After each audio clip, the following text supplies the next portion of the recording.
नमस्कार। Shri dairy farm के YouTube channel पर और फेसबुक पेज पे आप सभी मेरे भाइयों का हार्दिक स्वागत है। आज जो मैं ये सबसे पहले तो मकर संक्रांति पर्व की सभी को हार्दिक शुभकामनाएं। और ये देखिए, ये जो गाय है इसका आर्डर देखिए, ये अच्छी ब्रीड की यही पहचान है। देखिए ये आर्डर है और आगे से भी दिखा दो, मिल्किंग अब चालू करेंगे। ये आर्डर है। अब इस अडर में ये कितना दूध देगी ये आप अंदाज़ा लगा सकते हैं। और यही एक ब्रीड है और जो आपको अच्छा बेनिफिट भी देगी, डेयरी सक्सेस भी करेगी, सब कुछ होगा। लेकिन सबसे पहले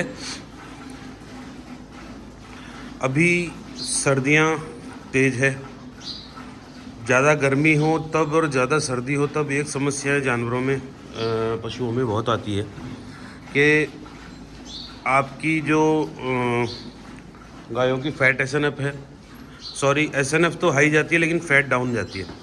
कई गायों में होता है, मेरे साथ भी हुआ। तो उसके ऊपर फिर मैंने काम भी किया, काफ़ी दिनों से लगा हुआ भी था। अब जाके मुझे उसका रिज़ल्ट मिला और जो रिज़ल्ट मिला वो मैं शेयर करता हूँ आपके साथ। सर्दी अगर बहुत ज़्यादा है और उस सर्दी में पशुओं को अपने शरीर को गर्म करने के लिए एनर्जी की आवश्यकता होती है, वो सारी एनर्जी पशु अपने शरीर में गर्मी को उत्पन्न करने के लिए या गर्मियों के समय में सर्दी उत्पन्न करने के लिए अपने शरीर को मेंटेन करने के लिए एनर्जी लगाते हैं। तो उस मौके पे गायों की फैट डाउन होती है और उसका एक 3 तरीके से उसको मेंटेन किया जा सकता है। उस पर हम काम भी कर रहे हैं। पहला, आप बाईपास फैट दीजिए अपने पशु को, उसकी मात्रा थोड़ी बढ़ाइए। दूसरा, एनर्जी के सोर्स गायों में आप बढ़ाइए, मतलब एनर्जी से जैसे एनर्जी के तौर पे आप एनर्जी फाइबर्स उसके तौर पे, सॉरी बोलने में थोड़ी हो रही एनर्जी में आप मक्की, बाईपास फैट और चापड़ और ये अपने जो भी खड़े हैं उनकी मात्रा थोड़ी थोड़ी बढ़ा दीजिए। दोपहर में हरे चारे का प्रयोग गायों को करवाइए ताकि उससे आपको अच्छा फैट गेन करने का मौका मिले, थोड़ी समस्याएं ख़त्म हो। तो यही एक 2-3 तरीके हैं जिससे हमने भी अपने आप को वापस सेट किया है। तो यही आप भी कर सकते हैं। गायों की फीडिंग थोड़ी टाइम टू टाइम तो वैसे ही सुबह शाम होती है, खाली एनर्जी के सोर्स बढ़ा दे, बाईपास फैट बढ़ा दे, एंड आप में एसएनएफ में दिक्कत नहीं आएगी लेकिन फैट में दिक्कत आएगी। उस फैट को आपको मेंटेन करने के लिए थोड़ा हरा चारा आसानी से डाइजेस्ट हो जाता है, उसमें गायों को एनर्जी लगाने की आवश्यकता नहीं होती, इसीलिए वो ठीक रहेगा ऑप्शन। और आपको इससे क्या है, जानवरों के दूध में तो बढ़ोतरी होगी, उसके साथ साथ उनकी फैट भी गेन होगी। अच्छी केयरिंग, अच्छी आप चाह रहे हैं मिल्क प्रोडक्शन अच्छा हो, सब कुछ व्यवस्थित काम हो, तो उसके लिए भी कुछ क्राइटेरिया हैं। अभी जैसे मेरे पास लगभग छोटे बड़े करके बछड़ियाँ, छोटे बच्चे सब मिला के 60-65 गोदन हैं। उनमें एक भी पशु में मेरे रिपीट ब्रीडिंग की समस्या नहीं है। सभी टाइम टू टाइम हिट में आते हैं, तभी टाइम टू टाइम क्रॉस होते हैं, सभी समय पे काविंग करते हैं। तो और आप देखेंगे मेरे पशुओं में एक्स्ट्रा फैट किसी में नहीं है, मतलब बिल्कुल जो नॉर्मल इनका शरीर होना चाहिए उतना शरीर है। तो ये बस आपको थोड़ा सा इस पे काम करना है आपको कि भाई कैसे अपन इनको मेंटेन कर सकते हैं। बहुत ज़्यादा इनको फैट भी नहीं चढ़ानी है और बहुत ज़्यादा बीसीएस डाउन भी नहीं करना, कमज़ोर भी नहीं करनी। जितना एक अच्छे दूध वाले पशु को बीसीएस होना चाहिए उतना इनका है। और अभी अडर की कंडीशंस आप देखिए, इस अडर में ये लगभग मेरे हिसाब से 11-12 किलो दूध निकाल रही है और ये 2.5 से 3 महीने की ब्याई भी हो गई। हिट में आई थी, उस समय अपने पास सीमन अवेलेबल नहीं था। तो अब जब ये वापस हिट में आई है तो मैगुनम और मिल्की का सीमन अपने पास पड़ा है, वही सीमन इसके लगाऊंगा क्योंकि ये खुद मिलरपी की है। मिलरपी जो अच्छे सीमन है उनमें मैंने एक खासियत ये भी देखी कि दूध अडर कम में अच्छा दूध हाइट बॉडी वो भी अच्छी है, लेकिन ये खाने में और पचाने में क्षमता इनकी बहुत अच्छी है। दूसरी गायों से ये 4 बछड़ियाँ 5 बछड़ियाँ जो इनमें जो खाने की क्षमता है ना, वो दूसरी गायों से अधिक है। और दूध बनाने की भी छोटे से अडर में बहुत अच्छा दूध ये बनाती है। बस समस्या यही है कि ये हमेशा ये चारों पाँचों बछड़ियाँ गर्मियों में काविंग करती है। उस समय में कोई मेला नहीं रहता, नहीं तो बहुत अच्छा रिकॉर्ड भी ये बना सके।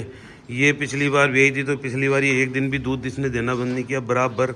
फर्स्ट टाइमर जब ये बेची, अभी सेकंड टाइमर है और इसने एक दिन भी दूध बंद नहीं किया। सुबह हमने दूध निकाला और शाम को इसकी काविंग हो गई। ये स्थिति इस बच्ची की थी। सुबह हमने लगभग 7 साढ़े 7 लीटर दूध निकाला था इसके।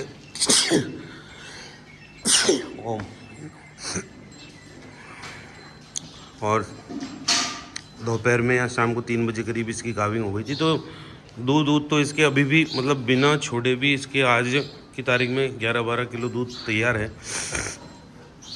ज़्यादा भी हो सकता है, कम भी हो सकता है, मतलब एक नॉर्मली एवरेज, क्योंकि कभी वीडियोस बनाते हैं तभी तोल के दिखाते हैं कितना दूध है। बाकी नॉर्मली दिनों में तो हम आइडिया ही लगाते हैं कि इतना दूध हो गया, इतना दूध हो गया।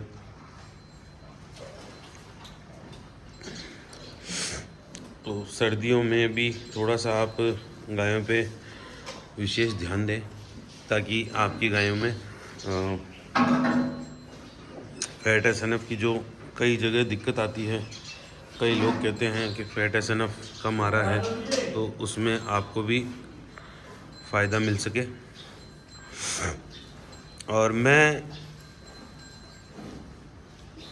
किताबी ज्ञान तो इतना मुझ में नहीं है, लेकिन जो मैं यूज़ करता हूँ, जिसका मुझे फ़ायदा मिलता है, वो मैं आप भाइयों के साथ शेयर करता हूँ। और अभी जो अपनी गिर गाय है वो बहुत अच्छे दूध पे चल रही है। सर्दियों में लगभग काफ़ी गायें बहुत अच्छे दूध पे चल रही है। फीडिंग प्लान के बारे में कल थोड़ा टाइम ले उठ के, और कल का वीडियो फीडिंग पे ही रहेगा पूरा। जो हम खिला रहे हैं गायों की, जो व्यवस्था कर रहे हैं, कौन सा पैलेट फीड दे रहे हैं, कौन सा अपना होम मिक्स दे रहे हैं, उसमें क्या क्या मिला रहे हैं, क्या कैल्शियम, कौन सा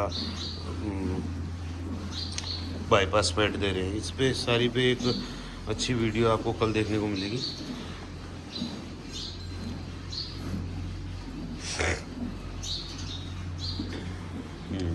बहुत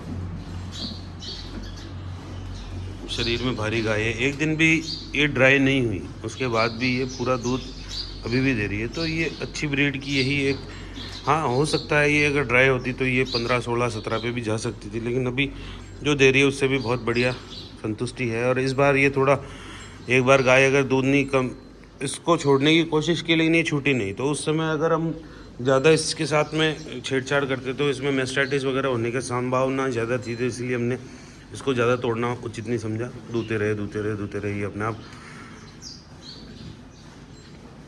वापस अच्छे दूध पे आ गई। बच्ची इसकी बहुत अच्छी थी, पसाद बुल की, और अभी बच्चे नहीं है। वो भी हमने अपने किसी मित्र के पास गई। कांटा लगा ना, होगा 10-1 किलो तो लगा, कांटा लगा, ले चल, बाहर लिया था कांटा।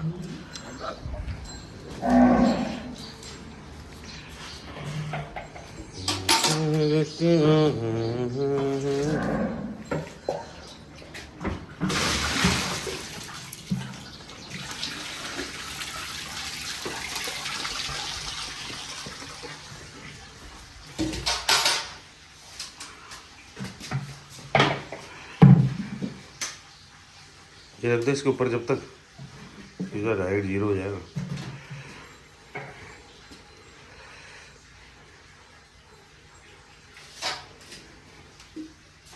रुक जा, ये 0 हाँ डाल।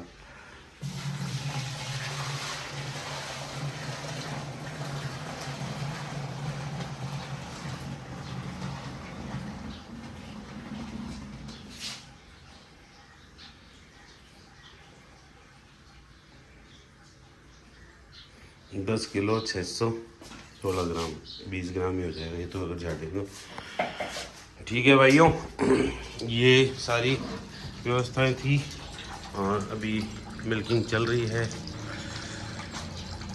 वीडियो अच्छा लगे तो like, comment, share, subscribe. Ram Ram.